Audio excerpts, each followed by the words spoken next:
Sukses, kata yang menggiurkan, yang didambakan dan menantang. Ini berhasil membuat saya tertekan. Sudah lebih dari 30 halaman buku harian yang saya coret-coret dengan mengutip kata sukses. Bukan tentang semangat untuk meraihnya, namun tentang bagaimana kejamnya kata itu ketika dilontarkan oleh kedua orang tua saya. Saya tak mau memprotes mereka secara langsung, karena takut ujaran yang nanti saya lontarkan malah berbalik menyakiti mereka, atau membuat mereka semakin yakin bahwa saya harus dipaksa terus supaya cepat sukses. Orang berpikir langkah saya untuk menulis buku harian sangatlah konyol. Di umur yang tidak muda lagi, mengapa tidak bernegosiasi? Begitulah tanya seseorang pada saya. Jujur, sudah saya lakukan, tapi tidak menemui kesepakatan. Sebab arah dan tujuan antara saya dan orang tua masih terbentur oleh perbedaan. Orang tua tidak menyetujui saya menjadi penulis, misalnya. Sedangkan saya senang dan bisa mengaktualisasikan diri dengan menjadi penulis. Alasan yang dibeberkan orang tua saya adalah gaji seorang penulis yang tidak menentu. Inilah definisi sukses dari mereka. Finansial. Mereka kemudian mencontohkan pengusaha yang sukses, dosen, para pejabat, dan lain-lain. Bukan perkara mudah untuk mewujudkan kesuksesan, apalagi sukses secara finansial. Ketika disodorkan kata-kata seperti itu, saya sesekali juga membela diri dengan mengatakan bahwa saya butuh proses untuk meraih kesuksesan. Kau tahu jawaban apa yang mereka berikan? Kalau terus-terusan menunggu, nanti keburu meninggal. Begitulah jawaban mereka yang kemudian membuat saya salah dalam menentukan pilihan. Termasuk dulu pilihan berkuliah.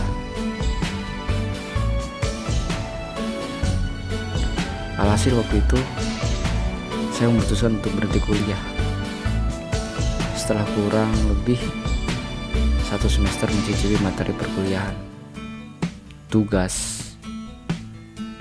yang diberikan oleh dosen. Hal ini tentunya membuat orang tua saya sakit hati, dan saya harus menanggung lagi tekanan dari orang tua yang semakin bertambah. Contohnya adalah mengungkit lagi biaya yang dikeluarkan untuk membiayai proses sukses saya,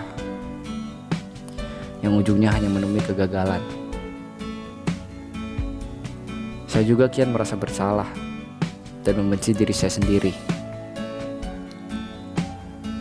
Begitu mereka mengingatkan biaya-biaya yang sudah dikeluarkan untuk saya, rasanya saya ingin menangis. Dengan rasa bersalah, putus asa, dan menganggap diri tidak berguna, saya akhirnya terperangkap di dalam ruang gelap yang dinamakan depresi. Begitulah diagnosisnya. Berdasarkan pengamatan saya, memang orang tua saya kurang berpikiran terbuka. Di sisi lain, saya sendiri juga tak ingin membuat mereka khawatir. Meskipun begitu, saya selalu sadar bahwa mereka selalu mengkhawatirkan hidup saya yang tak kunjung menemui kesuksesan. Khawatir, tapi lupa bahwa setiap proses menuju kesuksesan harus didukung dan diapresiasi, ujar kawan saya ketika kami berdua sedang berbagi cerita. Seringkali memuji hasil kerja keras saya apabila saya mengikuti perlombaan dan menang.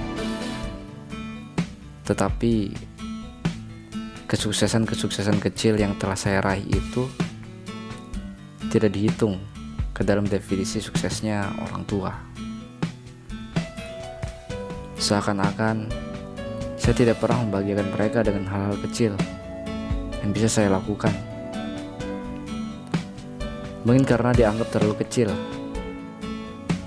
akhirnya tidak terlihat sama sekali di mata mereka. Hal itu membuat mereka tak henti menuntut saya supaya segera sukses, dengan mengimplisitkan tuntutan itu sendiri ke dalam kalimat tertentu. Semisal, selesaikanlah kuliah biar hidup enak. Sampai kapan bisa punya mobil? Sampai kapan bisa nyari uang sendiri?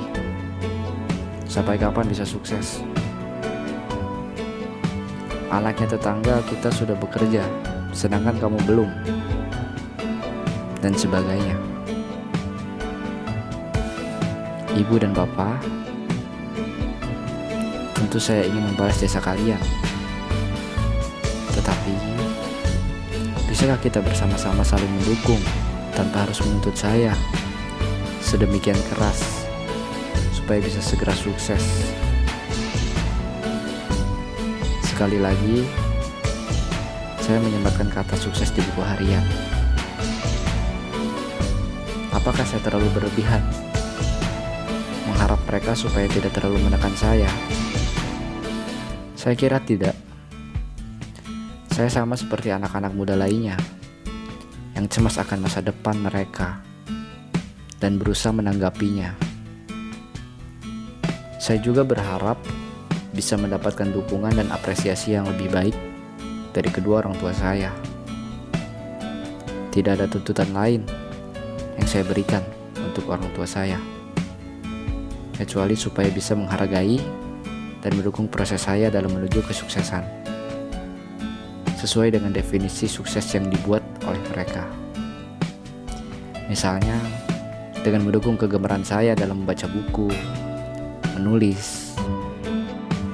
Buku sudah saya anggap sebagai guru yang mengajari otak saya setiap harinya, supaya mau berpikir selain konten-konten yang sama bergunanya di internet.